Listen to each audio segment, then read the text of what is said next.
Richard Southern is back with us to chat about a few fun Friday stories, and we begin with what could be the most terrifying robot yet. Oh, it's the rise of the machines, Melissa. They're getting pretty good, these robots, you know. Oh, definitely. We're seeing Hard them to tell the everywhere. difference. Oh, This look at that guy one. is called Amica. Look at this, Melissa. This is a British tech company unveiling this very lifelike robot, again called Amica. It can smile, it can blink, it can gasp, it can scratch its nose. And according to the company, it can strike an instant rapport with anyone due to its personality, its lifelike nature. The company's selling it modular. You can have just the head or just the arm if you so need. Amica is intended to as a cloud-connected platform to test artificial intelligence. And I've just gotten word, I'm sorry to do this on the air, from our news director, Melissa. Amica has been hired to host City News at 11 tonight. I'm sorry to do this. I knew this day would come eventually. The robots are taking over, and then here we go.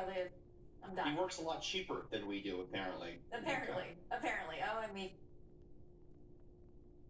artificial intelligence. And I've just gotten word, I'm sorry to do this on the air, from our news director, Melissa. Amica has been hired to host City News at 11 tonight. I'm sorry to do this. I knew this day would come eventually. The robots are taking over, and then here we go. I'm done. He works a lot cheaper than we do, apparently. Apparently. Oh, Amica just coming after my life. Now, how far will an anti-vaxxer go to avoid getting the COVID-19 shot? Well, this next...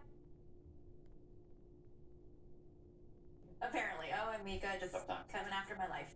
Now, how far will an anti-vaxxer go to avoid getting the COVID-19 shot? Well, this next story pretty much answers that question.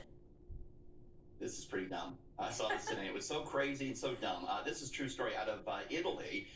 A guy wore this, a fake arm prosthesis, in order to, he tried to get the jab. He wanted the Vax Pass in Italy, but he didn't actually want the jab. He was anti-vax, so he wore this thing. Of course, the nurse, she didn't fall for it. She knew right away something wasn't right. And, you know, it would be funny, right, if it wasn't for a very serious matter. We know vaccines work, and in some parts of the world, people have no access to them at all, yet here's this guy trying to avoid it. Can you believe you'd spend hundreds of dollars on a silicone thing like that, Melissa? That is doing the most. It's doing the absolute most just to avoid getting the vaccine. I can't even believe someone would go that far. Unreal. Pretty dumb. Unreal. Now, we've all had to swerve to avoid junk sitting on the highway, and apparently the same thing also happens in space. Yeah, more dangerous up there, perhaps. The International Space Station the other day had to make a big swerve. It had to make evasive action to avoid a big piece of space debris. The ISS had to fire its engines and swerve to avoid a piece of debris from a U.S. rocket that launched in 1994. Once that junk goes up there, it stays up there for a while. NASA also had to postpone a spacewalk because of a space debris warning. You know, calls to monitor and regulate space debris or space junk have grown in recent years. I guess humans, we make a mess no matter where we go, don't we, Melissa? Yeah, wow, look at that, huh? Most definitely. Well, thank you so much, Richard. Have yourself a great weekend, and we will talk to you on Monday. Hopefully, if Amica's not here. We'll see. Buzz, click. See ya.